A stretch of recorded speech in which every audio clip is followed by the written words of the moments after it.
Yo, what's going on, y'all? I hope you're having a great day. I hope you're having a fantastic day today.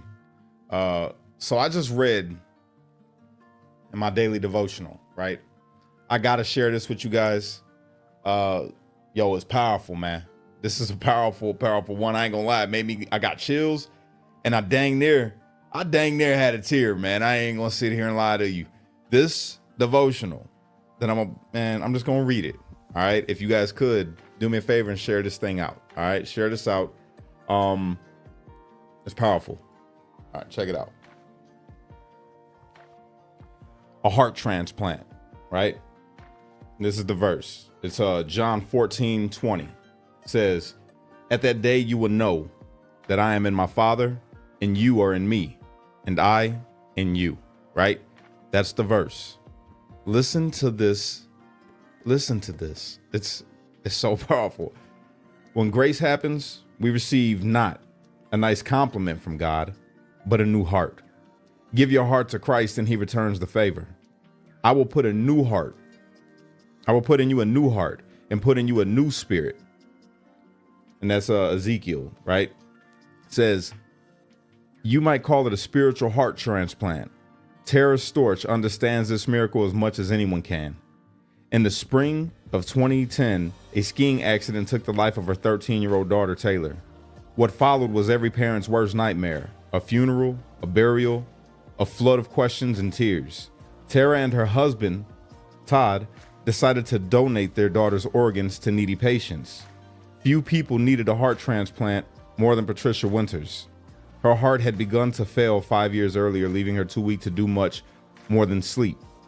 Taylor's heart gave Patricia a fresh start on life. Tara had only one request. She wanted to hear the heart of her daughter. She and Todd flew from Dallas to Phoenix and went to Patricia's home to listen to Taylor's heart. The two mothers embraced for a long time. Then Patricia offered Tara and Todd a stethoscope. When they listened to the healthy rhythm, whose heart did they hear?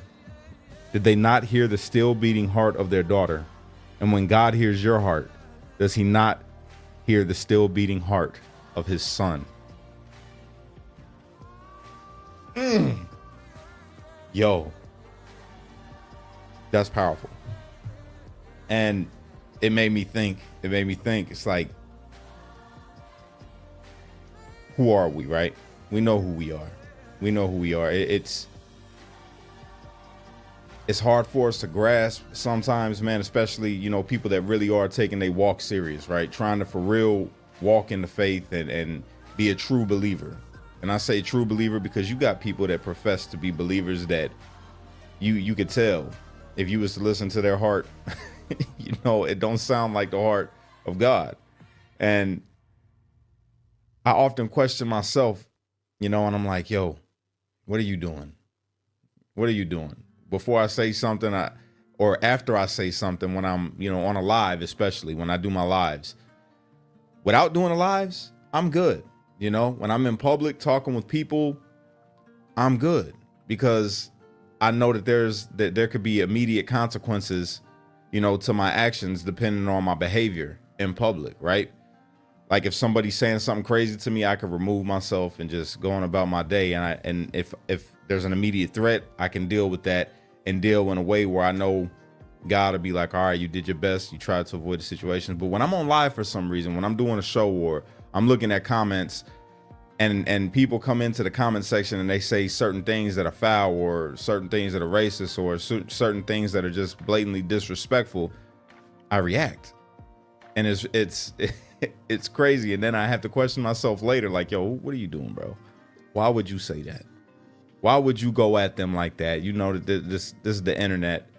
If you can handle yourself in public, you should be able to handle yourself. I critique myself heavy, you know what I'm saying? So that's why, my lives are switched up a bit.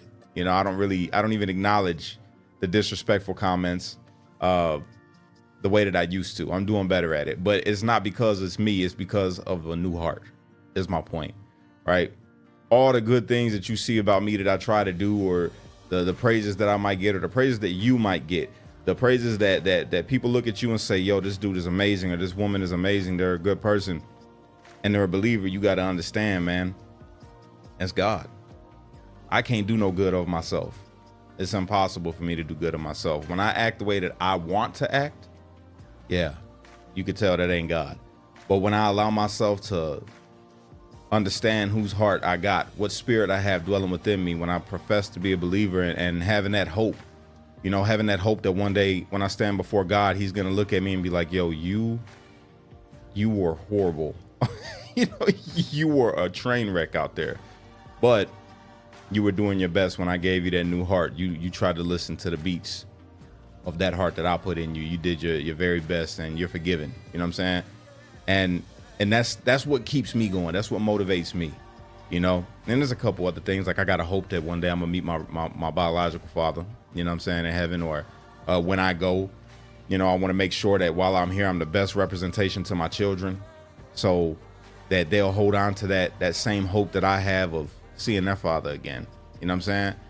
And that's important to me. So that's what I really wanted to come on here and just share this devotional for, because I wanted you to think about what it is that you hope for. You know what I'm saying? What is your hopes? Why are you a believer in the first place? I'm not a believer because I'm scared of hell. I don't know if that like sounds crazy or anything, but I'm not a believer because I'm scared of hell. I'm not a believer because I want to go to heaven, right? I'm a believer because of what was done for me and the grace that is given, because I beat myself up more than anybody. I beat myself up more than anybody in the world. And the Bible tells me that God still loves me, and that, you know, it's not my fault.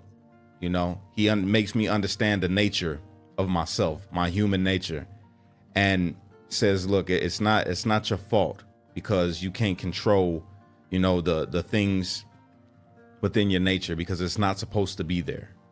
But this happened way back in the day, and sin crept into life, into mankind, and now you're just dealing with it.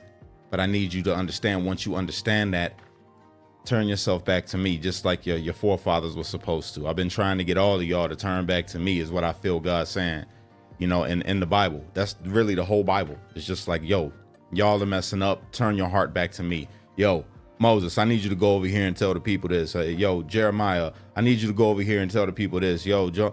And it's just like, the message is always the same. Look, turn your hearts back to me, because if you don't, you're headed down a path of destruction. You know what I'm saying? Turn your hearts back to me. We use the word repent. Repent means to turn away from. Turn away from the wrong things that you do, and do your very best. You're not going to be perfect. It tells you that too. There's no way for you to be perfect. You can't be, but just be conscious. Be conscious of that new heart that you got in you, and understand that that's from God. You are the temple of God. You, me, we are the temple of God, not made with human hands. You know what I'm saying? We are where God resides. So if we truly believe that, then I guess it comes down to, how much do you believe it? How much do you believe it? Everybody says, you know, people always talk about, you know, this pastor, don't judge this pastor, don't say this about this person. And I understand what you mean, but when Jesus was walking the earth, man, he did the same thing. He told people, look, what you're doing is wrong. You know, maybe our approach needs to be the same. What you're doing is wrong, brother. What you're doing is wrong, sister. God loves you. Why would you act this way when God put you in a position in a paradise? Don't look at the surroundings of your conditions while you're in this paradise, because that's just what it is right now, right? But ultimately, you literally have an ecosystem set up for you to thrive. Trees produce oxygen, the sun produces warmth, grows vegetables and food, and the fish produces water, or the waters produce fish, and all these other things. It's like God is literally giving us everything that we need to survive and be okay. Now, the conditions might be crazy because we're under a government, right? And the government that is set up here, we know who that's ruled by, you know? So when you look at these things, man, ask yourself, why are you a believer? Why are you saying that you walk with God? And when you understand why you're a believer, it makes it a lot easier to deal with people. You know, it makes it a lot easier to deal with the government. It deal with life in general, right? I'm a believer because I'm supposed to be. I'm a believer because God gave me life. God gave me a second chance and a third chance and a fourth chance and a fifth chance. He keeps giving chances every single day that you wake up and you take a breath. Every single day that you wake up and you breathe air and your eyes open, that's another chance, because you did something yesterday that you're like, dang, I wish I wouldn't have did that. And you got another chance. Every single day you get another chance to get it right. So what are you going to do with this second chance, man? Are you going to pay attention to that heart that you got? And then try to tweak it, man. Try to fix yourself. Allow that heart that you have that comes from God. Allow that spirit that you had that comes from God to tweak your actions, is the better way to say it. To tweak your actions. Don't do what you want to do, because 9 times out of 10, what we want to do is wrong. It's just plain and simple. What we want to do is wrong, y'all. Half of the things that I want to do are wrong. And you got to literally grab them thoughts and be like, okay, hold on. That is not what I want to do, really, because that's not me. That's the flesh talking. God, what do you want me to do? And it's all there. It's all there. How we're supposed to treat each other, how we're supposed to be, all of that. It's all right there, man. Now, with that being said, I'm not telling you to go be a holy roller. If that's what you want to do your thing, that's cool. I'm not trying to get you to be the next pastor. Not what I'm trying to do either. I'm just here to give you a little positivity, man, and a little motivation and encourage you to do better. You know what I'm saying? We all could do better. You might think that you're fantastic right now. Well, be better than fantastic. You know what I'm saying? We always got to keep stepping it up, because that's the way that we actually heal this world, man. Heal our nation, heal the people around us. Positivity is contagious, man. You know, light overtakes dark every time. The light will overtake the dark every single time. So let your light shine. Let your light shine everywhere that you go. You know what I'm saying? People gonna judge you. You are gonna have people, you know, when Christ saw the demons or whatever inside the dude, he said, man, shut up. I'm paraphrasing. He didn't say it like that, but he was like, yo, shut up. Don't be telling nobody who I am. Matter of fact, get up out of them. You know what I'm saying? He had that authority, and that's the same spirit that you got.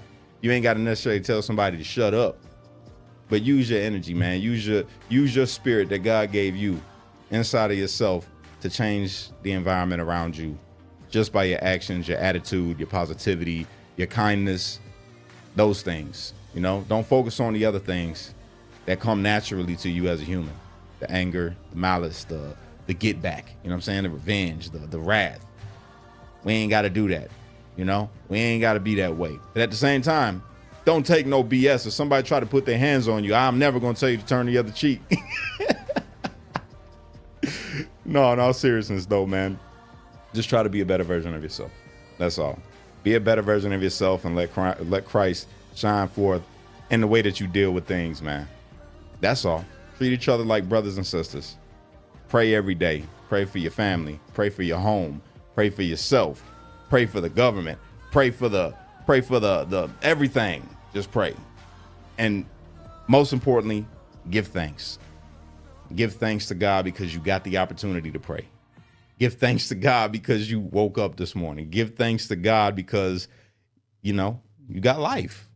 You got life. That's enough to be thankful for. If I could be thankful for life in prison and waking up and being able to talk to my kids on the phone, all the little things, just be grateful, because it can always be worse. I don't care how bad your life is right now. It can always be worse. I promise you that somebody else has got it 10 times worse than you. And then from that person, there's somebody that got it 10 times worse than them.